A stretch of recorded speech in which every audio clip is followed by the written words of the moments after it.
Chef जेठानी की secret रसोई। किचन में गाना गुनगुनाती हुई शैली सब्जी बना रही थी। भूख लगी जोरों की भूख लगी, मुर्गे की बांग हमें कोयल की कूक लगी। जेठानी जी, आप तो खाना बनाने के साथ साथ गाना भी गा लेती हैं। मैं और भी बहुत कुछ कर लेती हूँ देवरानी जी, तुमने अभी मेरा असली टैलेंट देखा ही कहाँ है। जेठानी जी, आपका टैलेंट मैं बाद में देखूंगी, अभी आप 4-5 लोगों का एक्स्ट्रा खाना बना लेना। मेरे कुछ कोवर्कर्स आज यही हैं, तो वो भी खा लेंगे। ठीक है देवरानी जी, मैं बना लूंगी। थैंक यू मेरी शेफ जेठानी जी। इतना बोलकर गुड़िया किचन से चली जाती है। उसके जाने के बाद देवरानी जी ने मुझे शेफ बनाकर रख दिया है, आती हैं और ऑर्डर देकर चली जाती हैं। शिवी की झुंझलाहट कम नहीं हुई थी कि तभी उसकी सास विमला और साक्षी किचन में आती हैं। बड़ी बहू, अब तक खाना नहीं बनाया तुमने? मम्मी जी, कुछ देर में बनाकर ला रही हूँ। जल्दी करना भाभी, मुझसे भूख बर्दाश्त नहीं होती। वो दोनों किचन से चली जाती हैं। उनके जाने के बाद शिवी एक थैली से बनी हुई सब्जी कढ़ाई में डालती है और अच्छा हुआ आज मैं दोपहर में ही दोनों टाइम का खाना ले आई थी, नहीं तो मुसीबत हो जाती। बोलती हुई शिवी फटाफट कढ़ाई में सब्जी गर्म करती है और रोटियां सेककर घर से ही लगे गोदाम में जाकर वहां हैंडीक्राफ्ट पैक कर रही अपनी देवरानी और उसकी को वर्कर्स शालू, पूनम, चांदनी और कविता को देती है। जेठानी जी, आपने तो इतनी जल्दी इतने लोगों का खाना बना दिया, मैं ऐसे ही आपको शेफ जेठानी नहीं बोलती। दीदी, आपने कैसे किया? तुम्हें पता नहीं, मेरी जेठानी सुपर शेफ है, वो कोई भी डिश 10 मिनट में बना सकती हैं। दीदी, हमें भी सिखाना फटाफट खाना बनाने की तकनीक। घर पर हमें भी बहुत से काम होते हैं और खाना बनाने में घंटे 2 घंटे तो लग ही जाते हैं। अगर हमें भी फटाफट खाना बनाने की तकनीक आएगी तो हमारा कितना टाइम बचेगा। मेरी तकनीक मेरा सीक्रेट है, जो मैं किसी से शेयर नहीं कर सकती। इतना बोलकर शिवी भी वहां से जाकर डाइनिंग हॉल में बैठे अपने सास ससुर विमला, सुखदेव, दोनों नंदों साक्षी, सपना और बुआ, सास ससुर जानकी और माधव को खाना सर्व करती हैं। अरे वाह बड़ी बहू, हमेशा की तरह आज भी जल्दी खाना बनाकर सर्व कर दिया है तुमने। पता नहीं कैसे करती हो, लेकिन जो भी करती हो कमाल करती हो। मम्मी जी, ये सब आपकी ही देन है। उन सभी लोगों के खाना शुरू करने के तुरंत बाद अब मैं जा रही हूँ रूम में, थोड़ा आराम करूंगी। इतना बोलकर शिवी वहां से अपने कमरे में चली जाती है। भैया, जब से तुम्हारी छोटी बहू ने बिजनेस शुरू किया है तब से तुम्हारी बड़ी बहू कुछ ज्यादा ही आराम नहीं करने लगी है। और कुछ ज्यादा ही जल्दी खाना नहीं बना लेती।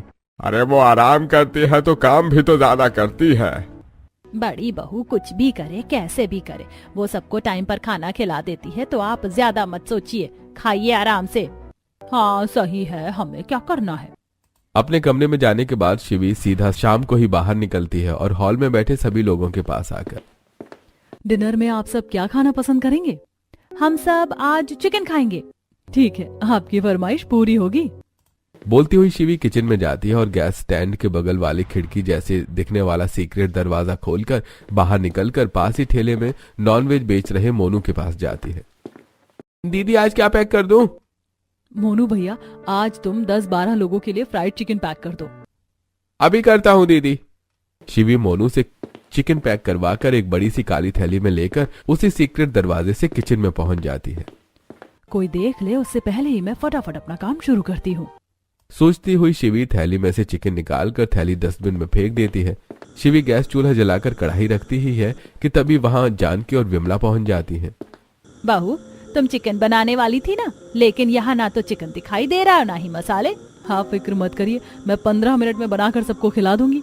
कैसे फिक्र ना करे शिवी बहू, ना तो हमने तुझे बाजार से चिकन लाते देखा और ना ही मसाले, तो फिर तू चिकन बनाएगी कैसे? जानकी बुआ, आपको चिकन खाने से मतलब है या इस बात से कि मैं बाजार कब गई और कब चिकन लाई? बहू, मुझे तो बस चिकन से मतलब है। बस तो फिर आप डाइनिंग हॉल में जाकर इंतजार कीजिए, मैं फटाफट 15 मिनट में चिकन लेकर आती हूँ। शिवी के कहने पर वो दोनों वहां से हॉल में चली जाती हैं। उनके जाने के बाद शिवी गरम कढ़ाई में पानी के छींटे मारने लगती है, जिससे छनछनाहट की आवाज निकलती है। तभी वहां अचानक गुड़िया आ जाती है और शिवी को कढ़ाई में पानी के छींटे मारते देख, जेठानी जी, आप कढ़ाई में पानी क्यों डाल रही हो? देवरानी जी, मैं कढ़ाई साफ कर रही हूँ। ऐसी कौन कढ़ाई साफ करता है? मैं करती हूँ, तभी तो फटाफट खाना बनता है। अब तुम जाओ यहाँ से, अपना काम देखो। तुम रहोगी तो मैं बना नहीं पाऊंगी। अच्छा ठीक है, जाती हूँ। कितनी प्यारी जेठानी है मेरी, मुझे किचन में 1 मिनट भी नहीं रहने देती है। गुड़िया किचन से बाहर चली जाती है और जैसा कि शिवी ने कहा था 15 मिनट में चिकन फ्राई करके डाइनिंग हॉल में बैठे सभी लोगों को सर्व कर देती है। डाइनिंग हॉल में सब लोगों के साथ बैठी गुड़िया। आज मुझे स्टेट के बाहर से भी ऑर्डर मिले हैं। ये तो खुशी की बात है। अगर ऐसा ही चलता रहा तो कुछ ही दिनों में तुम्हें फॉरेन कंट्री से भी ऑर्डर मिलने लगेंगे। छोटी बहू, तुम ऐसे ही काम करती रहो, एक दिन जरूर तुम बहुत बड़ी बिजनेस वुमन बनोगी। आप लोग मुझे ऐसे ही सपोर्ट करते रहेंगे तो जरूर ऐसा ही होगा। हमारा सपोर्ट तो हमेशा तुम्हारे साथ ही है बहू। अगर मैं भी अब देवरानी जी की तरह कुछ करना चाहूँ तो क्या आप लोग मेरा सपोर्ट करेंगे?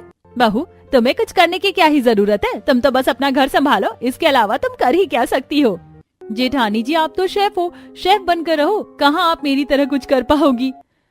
हाँ, मुझे सिर्फ शेफ बनाकर रखो, इससे ज्यादा मैं हूँ ही क्या इस घर के लिए। इतना बोलकर शिवी अपने कमरे में चली जाती है। उसके जाने के बाद ये आजकल बड़ी बहू को होता क्या जा रहा है, जरा जरा सी बात में चिढ़ जाती है। मम्मी, भाभी को जाने दो, चिकन ठंडा हो रहा है। इसी तरह कुछ दिन बीत जाते हैं और शिवी चालाकी से सभी घर वालों को ठेले वाले से लेकर कभी नॉन वेज तो कभी वेज तो कभी रेस्टोरेंट का खाना खिलाती रहती है। एक शाम जब शिवी अपने कमरे में अपनी बेटी विभा को पढ़ा रही थी तभी ऑफिस से उसका पति रुद्र आता है। उसने अपना ऑफिस बैग टेबल पर रखा ही था कि तभी रुद्र, मुझे तुमसे कुछ जरूरी बात करनी है। शिवी, मैं ऑफिस से थका हुआ घर आता हूँ, मुझे कुछ देर तो आराम करने दिया करो, पहुंचते ही शुरू हो जाती हो। पहले मेरी बात तो सुन लो, मैं कहना क्या चाहती हूँ। अरे मुझे पता है तुम क्या कहोगी, पिछले 2 सालों से सुन रहा हूँ। आखिर तुम्हें जरूरत ही क्या है कुछ और करने की? तुम खाना बनाओ, सबको खिलाओ, बस। मैं तो आज तुमसे अपना एक सीक्रेट शेयर करना चाहती थी। एक तरफ शिवी थी जिसकी बात कोई भी सुनने को तैयार ही नहीं था और एक तरफ उसकी देवरानी गुड़िया थी जिसकी बात सुनने को पूरा घर कान खोले रहता था।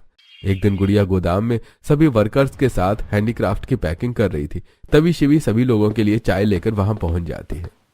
चाय ब्रेक ले लो, काम तो होता रहेगा। आप बिल्कुल सही समय पर आई हो जेठानी जी, हमें रिफ्यूलिंग और एनर्जी की जरूरत थी और चाय से बड़ा एनर्जी बूस्टर हम इंडियंस के लिए कुछ और हो ही नहीं सकता। वो सभी चाय पीकर फिर से अपने काम में लग जाते हैं। तभी वहां विमला आती है और उन्हें काम करता देखकर मेरी छोटी बहू कितनी मेहनत करती है। शिवी की तरफ देखकर, बड़ी बहू, तुम यहाँ खड़ी खड़ी क्या कर रही हो? जाओ और अपनी देवरानी के लिए कुछ खाने को बनाओ, सुबह से काम कर रही है, भूखी होगी। मम्मी जी, जिस तरह आप देवरानी की कद्र करती हो, उनसे प्यार से बात करती हो, कभी मुझसे भी कर लेती तो मुझे भी कितना अच्छा लगता। सोचती हुई शिवी वहां से किचन की तरफ चली जाती है। उसके जाने के बाद गुड़िया विमला के पास आती है और मम्मी जी, मुझे मार्केट में कुछ काम है, मैं अभी आती हूँ। ठीक है, जाओ। गुड़िया वहां से मार्केट की तरफ चल देती है और शिवी भी किचन के सीक्रेट दरवाजे से निकलकर उसी मार्केट में ठेले पर वेज खाना बेच रहे रोहित के पास पहुंच जाती है। रोहित भैया, आज क्या स्पेशल है? अरे आज मैंने आप ही के लिए स्पेशल काजू पनीर, गार्लिक नान और मटर पुलाव बनाया है। ठीक है, 10-12 लोगों के हिसाब से पैक कर दो और 4-5 लोगों के लिए दाल चावल और सब्जी रोटी। दीदी बस 2 मिनट में पैक करता हूँ। आज देवरानी जी की कोवर्कर्स भी तो यही हैं, उनके लिए भी तो खाना बनाना पड़ेगा। रोहित खाना पैक कर ही रहा था कि तभी पास ही की दुकान में गिफ्ट पैकिंग का सामान खरीद रही गुड़िया की नजर शिवी पर पड़ती है। अरे मेरी जेठानी यहाँ क्या कर रही हैं? ऐसा कैसे हो सकता है? वो तो इस समय किचन में खाना बना रही होंगी। गुड़िया शिवी का चेहरा अच्छी से देख नहीं पा रही थी, जिस वजह से लगता है मुझे गलतफहमी हो रही है। नहीं नहीं, वो मेरी जेठानी ही है, मैं पास जाकर देखती हूँ। जैसे ही गुड़िया शिवी के पास जाने के लिए 2-3 कदम बढ़ाती है, वैसे ही काली थैली में खाना लेकर शिवी वहां से जाने लगती है, उसे जाता देखकर। अरे वो तो जा रही है, लेकिन शक है तो शक तो दूर करना ही होगा ना। अभी घर जाकर अपना शक दूर करती हूँ। गुड़िया घर की तरफ चल देती है, लेकिन गुड़िया से पहुंचने से पहले ही शिवी घर पहुंचकर सीक्रेट दरवाजे से होती हुई किचन में जाकर अपना काम करने लगती है। थैली से खाना निकालकर शिवी ने थैली डस्टबिन में फेंकी ही थी कि तभी वहां गुड़िया पहुंच जाती है और अरे जेठानी जी, आप तो यहाँ हो। क्यों, मुझे और कहाँ होना चाहिए? मैंने आपको मार्केट में ठेले वाले के पास देखा था। अरे तुम्हें गलतफहमी हुई होगी, मैं तो यहाँ से कहीं गई नहीं। अब मेरी गलतफहमी दूर हो गई है, वो औरत बिल्कुल आप ही की तरह थी। आज तो तू बाल बाल बच गई शिवी, अगर सही समय पर घर ना आती तो तेरी देवरानी जी ने तो तुझे पकड़ ही लिया था। खतरा अभी टला नहीं था क्योंकि गुड़िया डस्टबिन में पड़ी काली पन्नी को देख लेती है। ये काली पन्नी देखी देखी लग रही है, देवरानी जी तुम भी ना कुछ भी देखती हो, मार्केट में मुझे देख लिया और अब इस पन्नी को भी कहीं देख लिया। जाओ अपना काम करो और मुझे भी अपना काम करने दो। अब गुड़िया के जाने के बाद शिवी हमेशा की तरह ही कढ़ाई गरम करती है और पहले तो पानी के छींटे डालती है और फिर खाना गरम करके डाइनिंग हॉल में सब लोगों को खाना सर्व करती है। खाना खाकर गुड़िया, वाह मेरी शेफ जेठानी जी, आप तो हर बार कमाल ही करती हो, इतनी जल्दी टेस्टी खाना बनाकर सबको खिलाती हो। बिल्कुल सही कहा छोटी भाभी, जैसा खाना बड़ी भाभी बनाती है वैसा खाना तो ढाबे पर भी नहीं मिलता। बहू तुम पहले से ही ग्रेवी बनाकर रख लेती हो क्या? बुआ जी वो क्या है ना, इतने सालों से मैं हम सबके लिए खाना बना रही हूँ तो मुझे पता है कि किसे क्या पसंद है, तो बस उसी के हिसाब से मिर्च मसाले डालकर फटाफट खाना बना देती हूँ। सही है मेरी शेफ जेठानी जी। सब लोगों के खाना खा लेने के बाद अब मैं जा रही हूँ अपने रूम में, थोड़ा आराम करूंगी। जेठानी जी रुको ना, जूठे बर्तन साफ कर दो, मुझे आज बहुत काम है। देवरानी जी तुम इतना तो कर ही सकती हो, मुझे भी थोड़ा आराम मिल जाएगा। आराम आप बर्तन साफ करके कर लेना। ठीक है मैं साफ कर दूंगी बर्तन, तुम्हारा काम नहीं रुकना चाहिए। कुछ दिन और बीत जाते हैं और शिवी अकेले ही घर का सारा काम संभालती है, खासकर खाना बनाने का। एक दिन शिवी अपने कमरे में बैठी कपड़े काट रही थी, तभी गुड़िया अचानक से कमरे में आ जाती है। गुड़िया को देखकर शिवी कपड़ा छुपा लेती है। जेठानी जी आज कुछ ज्यादा ही काम है, आज वर्कर्स अपने घर नहीं जा पाएंगी तो इनके लिए भी खाना बना देना। ठीक है मैं बना दूंगी। काम बताकर गुड़िया कमरे से चली जाती है। अच्छा हुआ देवरानी जी ने कुछ नहीं देखा, नहीं तो मैं उन्हें क्या जवाब देती कि क्या कर रही हूँ। कपड़े और कैंची अलमारी में रखकर शिवी किचन में जाती है, जहां पहले से ही उसकी सास वहां खड़ी उसका इंतजार कर रही थी। मम्मी जी आप जाओ यहाँ से, मैं खाना बना लूंगी। मैं यहाँ खाना बनाने के लिए नहीं खड़ी हूँ बड़ी बहू। तो फिर जरूर आप पानी पीने आई होंगी। नहीं पानी भी नहीं पीना, आज मुझे देखना है कि तुम इतनी जल्दी खाना कैसे बनाती हो। अब मैं क्या करूं, अगर मेरी सास यहीं खड़ी रहेंगी तो मैं खाना कैसे बना पाऊंगी। सोचती हुई शिवी गैस जलाकर उस पर कढ़ाई रखती है और अपना सिर पकड़कर, मम्मी जी अचानक मेरा सर दर्द करने लगा, पेन किलर या बाम ला दो ना। मुझे मालूम है तू मुझे यहाँ से भगाने का बहाना बना रही है, लेकिन मैं भी यहाँ से जाने वाली नहीं हूँ। अभी गई और अभी आई। विमला के जाते ही शिवी फटाफट स्टील के बड़े से बर्तन में लाई हुई मिक्स वेज निकालकर कढ़ाई में डालती है और अच्छा हुआ मैंने पहले से इंतजाम कर लिया था, नहीं तो आज तो मेरी चोरी पकड़ी जाती।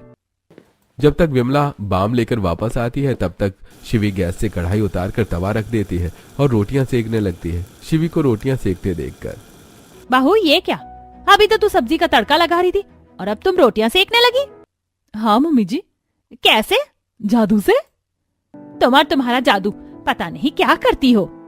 अब बोलती हुई विमला वहां से चली जाती है। कुछ देर बाद शिवी डाइनिंग हॉल में खाना लेकर पहुंच जाती है, अपने सास ससुर, बुआ, सास ससुर और दोनों नंदों को खाना परोसकर। आप लोग खाना शुरू करो, तब तक मैं देवरानी जी और उनके सभी वर्कर्स को खाना देकर आती हूँ। शिवी खाने के बर्तन उठा ही रही थी कि तभी गुड़िया अपने 5 वर्कर के साथ वहां पहुंच जाती है और आज मेरे बिजनेस के लिए बहुत ही खास और सबसे बड़ा दिन है। आज ऐसा क्या हो गया छोटी बहू? आज हमें हमारा पहला इंटरनेशनल ऑर्डर मिला है, ये हमारे बिजनेस के लिए बहुत बड़ा सक्सेस है। अब मुझे ग्लोबली रिकॉग्नाइजेशन मिलेगी। बधाई हो बहू, ये तुम्हारी मेहनत का फल है, दिन रात जागने का नतीजा है। सिर्फ मेरी मेहनत नहीं मम्मी जी, मेरे वर्कर्स, आप और ससुर जी और मेरे हस्बैंड के सपोर्ट से ये पॉसिबल हुआ है। देवरानी जी तुम मेरा नाम लेना तो भूल ही गई, आखिर आपने ऐसा किया ही क्या है जो मैं अपनी सक्सेस का क्रेडिट आपको भी दूं? अच्छा तो मैंने कुछ भी नहीं किया। जब तुम अपना पूरा समय अपने बिजनेस को बढ़ाने में दे रही थी तब मैं तुम्हारे बदले का काम भी करती थी। अगर मैं रसोई ना संभालती, मैं तुम्हारे लिए शेफ ना बनती, तो जो तुम्हें सक्सेस आज मिली है शायद वो नहीं मिल पाती। अच्छा तो तुम्हें लगता है कि मेरी सक्सेस में तुम्हारा हाथ है? खाना बनाकर तुमने मुझे बहुत सपोर्ट किया। बड़ी बहू तुम अपनी देवरानी की सफलता से जल क्यों रही हो? अब मैं समझ गई जेठानी जी, आपसे मेरी सक्सेस बर्दाश्त नहीं हो रही, इसीलिए इस तरह की बातें कर रही हो। तुम मेरी मेहनत का क्रेडिट खाना चाहती हो, लेकिन एक बात कान खोलकर सुन लो, मैं आज जो कुछ भी हूँ अपनी मेहनत की बदौलत हूँ, ना कि आपके खाना बनाने की वजह से। क्या कहा देवरानी जी? मैं तुमसे जलती हूँ? बड़ी बहू तुम इस खुशी के मौके को क्यों बर्बाद कर रही हो? जाओ और सबका मुंह मीठा करवाने का इंतजाम करो। अभी अभी जो कुछ भी हुआ शिवी को उसकी बिल्कुल भी उम्मीद नहीं थी। रोती हुई वो अपने कमरे में जाती है और अलमारी से डमी निकालकर उसे सहलाते हुए बेड पर बैठकर रोने लगती है। तभी उसकी बेटी विभा वहां आती है और मम्मी आप रो क्यों रही हो और ये क्या है? बेटी ये मेरे टूटे हुए सपने हैं। मम्मी, टूटे हुए सपने ऐसे होते हैं क्या? हाँ बेटी, मेरा सपना था कि मैं बहुत बड़ी फैशन डिजाइनर बनूं, लेकिन मुझे क्या पता था कि शादी के बाद मैं सिर्फ शेफ बनकर रह जाऊंगी। मम्मी, शादी के बाद सपने पूरे नहीं होते हैं क्या? होते हैं बेटी, होते हैं, लेकिन एक हाउसवाइफ के नहीं होते, क्योंकि उसे ससुराल में सिर्फ शेफ समझा जाता है या फिर मेड। विभा शिवी के आंसू पोंछती है और उससे लिपटकर। मम्मी, आपके भी सपने पूरे होंगे। विभा शिवी को समझा ही रही थी कि तभी हॉल में बैठी विमला। बहू, मिठाई लाने में कितना समय और लगेगा? विभा को गले से लगाए विमला की आवाज सुनकर शिवी। अभी ला रही हूँ मम्मी जी। खाने के अलावा इन्हें और कुछ दिखता ही नहीं है। आंसू पोंछती हुई शिवी अपने रूम से किचन में जाती है और किचन के सीक्रेट दरवाजे से बाहर निकलकर पास के रेस्टोरेंट में पहुंच जाती है और काउंटर पर बैठे रवि से, भैया 1 किलो गुपचुप दे दो। शिवी को नहीं पता था गुड़िया अपने को-वर्कर के साथ उसी रेस्टोरेंट में अपनी सक्सेस सेलिब्रेट करने के लिए आई हुई है। शिवी की आवाज जैसी गुड़िया के कानों तक पहुंचती है इधर उधर देखकर। अरे ये तो मेरी जेठानी की आवाज है। गुड़िया इधर उधर देख रही थी, तभी उसकी नजर रवि से मिठाई का डिब्बा ले रही शिवी पर पड़ती है। अरे ये तो मेरी जेठानी है, शायद पिछली बार भी यही थी, लेकिन मेरे पास कोई प्रूफ नहीं था, जिस वजह से ये बच गई थी, लेकिन आज नहीं बचेंगी। सोचती हुई गुड़िया अपना स्मार्टफोन निकालकर रवि से मिठाई का डिब्बा ले रही शिवी का वीडियो रिकॉर्ड कर लेती है और घर पहुंचकर हॉल में बैठे सभी लोगों से, मुझे आप सबको कुछ दिखाना है। छोटी बहू, तुमने हमें आज हमारी जिंदगी का सबसे बड़ा दिन दिखाया है, अब और क्या दिखाना है? गुड़िया के कुछ बोलने से पहले वहां ऑफिस से रुद्र और सुखेंद्र भी आ जाते हैं। बड़ी बहू, अब तो तुम्हारा पति और देवर भी आ गया है, जल्दी से मिठाई लेकर आओ। जेठानी जी मिठाई लेकर तब आएंगी ना जब वो किचन में होंगी। ये तुम क्या कह रही हो छोटी बहू? तुम अभी तो अपने कोवर्कर के साथ गई थी और अब अचानक तुम्हें क्या हो गया? तब तक प्लेट में गुपचुप रखकर शिवी भी वहां आ जाती है। क्या हुआ देवरानी जी, तुमने इतना शोर क्यों मचाया हुआ है? लो मुंह मीठा करो। अभी बताती हूँ, पहले ये बताओ कि मिठाई आपने ही बनाई है ना? हाँ मैंने ही बनाई है, क्यों क्या हुआ? आपने ही बनाई है तो फिर ये क्या है? बोलती हुई गुड़िया फोन में रिकॉर्ड किया हुआ वीडियो सबको दिखा देती है। वीडियो देखकर सब लोग हैरान हो जाते हैं और गुस्से से तिलमिला उठते हैं। बड़ी बहू, तुम अब तक हमें बेवकूफ बनाती आई हो। तुम हमें बाहर का खाना खिला रही थी और हम समझते रहे कि तुम्हारे हाथों में जादू है जो इतनी जल्दी खाना बना लेती हो। देखा भैया, मैं कहती थी ना आपकी बड़ी बहू में कुछ तो गड़बड़ जरूर है, लेकिन किसी ने मेरी बात पर ध्यान ही नहीं दिया। जिसकी मेहनत से हम सब इतना खुश होते थे वो तो आलसी और कामचोर निकली और हमारी सेहत से खिलवाड़ करती रही। और इन्हें मेरी बराबरी करनी है, जो घर वालों को 2 वक्त का खाना भी बनाकर नहीं दे सकती। सबकी बातें सुनकर शिवी का सब्र जवाब दे जाता है और फिर, अब आप सब चुप हो जाओ। मैं बहुत बर्दाश्त कर चुकी हूँ, लेकिन अब नहीं करूंगी। क्यों? और क्या करना बाकी रह गया है? सबको सिर्फ अपनी अपनी बड़ी है, किसी ने मेरे बारे में सोचा ही नहीं। इस भरे पूरे परिवार में सबने मुझे अकेला कर दिया था। किसी ने भी नहीं सोचा कि मैं बीमार पड़ सकती हूँ, थक सकती हूँ, या मेरे भी कुछ सपने हो सकते हैं जिन्हें पूरा करने के लिए मुझे आप सबके साथ की जरूरत होगी। बस बहू, अब बहाने बनाने की जरूरत नहीं है। हाँ, मैं बहाना ही तो बनाती आई हूँ इतने सालों से। अपने सपने को मारने का बहाना, आप सबका ख्याल रखने का बहाना। बड़ी बहू, गोल गोल बातें मत घुमाओ और साफ साफ बताओ कि तुमने हमें धोखा क्यों दिया। पापा जी, मैं इस घर में सिर्फ बड़ी बहू बनकर नहीं आई थी, बल्कि साथ में कुछ सपने भी लाई थी। फैशन डिजाइनर बनने का सपना, लेकिन आप सबने मुझे रसोई से बांध कर रख दिया। खाना बनाना और सबको खिलाना, यही काम था मेरा यहाँ। और धीरे धीरे मैं अपना सपना मार चुकी थी, लेकिन जब देवरानी आई। जिस दिन गुड़िया ने पहली बार ससुराल में अपने सपने के बारे में बात की थी, उसी दिन शिवी का सपना फिर से जिंदा हुआ था। उस दिन सभी लोग डाइनिंग हॉल में बैठे खाना खा रहे थे, तभी मैं आप सबसे कुछ कहना चाहती हूँ। हाँ कहो। मेरा सपना है कि मैं बिजनेस करूँ। अगर आप लोग सपोर्ट करें तो मैं शुरू कर सकती हूँ। हाँ तुम बिल्कुल करो, मैं तुम्हारा सपोर्ट करूंगी। अगर एक जेठानी अपनी देवरानी का सपोर्ट कर सकती है तो भला सास ससुर कैसे पीछे रह सकते हैं। हमारा भी तुम्हें पूरा सपोर्ट है। और हम दोनों नंदे भी आपके साथ हैं छोटी भाभी। अरे पति पत्नी तो साइकिल के 2 पहिए होते हैं, तो फिर मुझे तो तुम्हारे साथ चलना ही होगा। और मैं भी तुम्हारे साथ ही हूँ। ये जानकर मुझे बहुत खुशी हुई कि आप सब मेरे साथ हैं, लेकिन अब लेकिन क्या बहू? बिजनेस करूंगी तो घर का काम करना और खाना बनाना मेरे लिए मुश्किल होगा। मैं टिपिकल हाउसवाइफ नहीं बन पाऊंगी। तुम फिक्र मत करो, मैं हूं ना, मैं संभाल लूंगी सब। गुड़िया फैमिली सपोर्ट से अपना बिजनेस शुरू करती है और एक दिन हॉल में बैठे सभी लोगों के पास आकर, आज मुझे पहला ऑर्डर मिला है। गुड़िया, ये तो बस शुरुआत है, धीरे धीरे तुम्हारा बिजनेस चल पड़ेगा। सब लोगों ने देवरानी जी का सपोर्ट किया तो मेरा भी करेंगे। सोचकर शिवी, अगर आप लोग सपोर्ट करें तो मैं भी फैशन डिजाइनर बनना चाहती हूँ। बड़ी बहू, अब तुम फैशन डिजाइनर बनकर क्या करोगी? अब तुम घर संभालो, इतनी सारी जिम्मेदारियां हैं तुम्हारे सिर पर, तुम कहाँ इन सब चक्करों में पड़ रही हो? हाँ जेठानी जी, जरूरत ही क्या है आपको फैशन डिजाइनर बनने की? छोटी बहू तो काम करती ही है, तुम भी अगर काम करने लगोगी तो फिर घर कौन संभालेगा, खाना कौन बनाएगा? अब तुम सिर्फ घर संभालो, ये सपनों के पीछे भागने का चक्कर छोड़ दो। सब लोगों की बात सुनकर शिवी अपने कमरे में चली जाती है और मैं अब अपना सपना नहीं छोड़ सकती, बहुत हो गया दूसरों के लिए जीते जीते, अब मैं अपने लिए जीना चाहती हूँ। शिवी ठान चुकी थी कि अब वो फैशन डिजाइनर बनकर ही रहेगी। वो तुरंत मार्केट जाती है और वहां से एक डमी और कपड़ों के कुछ थान खरीद कर ले आती है। सभी घर वाले और रुद्र से छुपकर शिवी अपने कमरे में नए नए डिजाइन में कपड़े सिलती है और घर का पूरा काम करती है। एक दिन जब शिवी अपने कमरे में कपड़े काट रही थी तभी हॉल में बैठी विमला, बड़ी बहू, आज सारा दिन कमरे में ही पड़ी रहोगी क्या? खाना कब बनाओगी? विमला की आवाज सुनकर शिवी फटाफट किचन में जाती है और मैं बना रही हूँ खाना। शिवी आलू छीलने लगती है। मेरी पूरी जिंदगी किचन में ही बीती जा रही है, मैं अपना कुछ नहीं कर पा रही हूँ, मैं क्या करूँ? शिवी खुद से ही बातें कर रही थी तभी अचानक से खिड़की खुलती है और तेज हवा का झोंका अंदर आता है। इतने सालों से मैं ये खिड़की खोलने की कोशिश कर रही थी लेकिन नहीं खुली, आज इसे भी मेरा काम बढ़ाना था। झुंझलाई शिवी जैसे ही खिड़की बंद करने की कोशिश करती है उसके पास रखी प्लाई गिर जाती है और उसे दिखती है एक कुंडी। शिवी कुंडी खोलती है तो दरवाजा बाहर की तरफ खुल जाता है और उसकी नजर पड़ती है रोहित के ठेले पर। ये तो दरवाजा है। शिवी दरवाजा खोलकर खड़ी थी कि तभी हॉल में बैठा सुखदेव, अरे बड़ी बहू, आज इतनी देर क्यों लग रही है? सुखदेव की आवाज सुनकर शिवी दरवाजे से निकलकर रोहित के ठेले पर जाती है और भैया 10-12 लोगों का खाना पैक कर दो और जरा जल्दी करो। अभी करता हूं दीदी। शिवी ने उस दिन पहली बार किचन के सीक्रेट दरवाजे का इस्तेमाल किया था।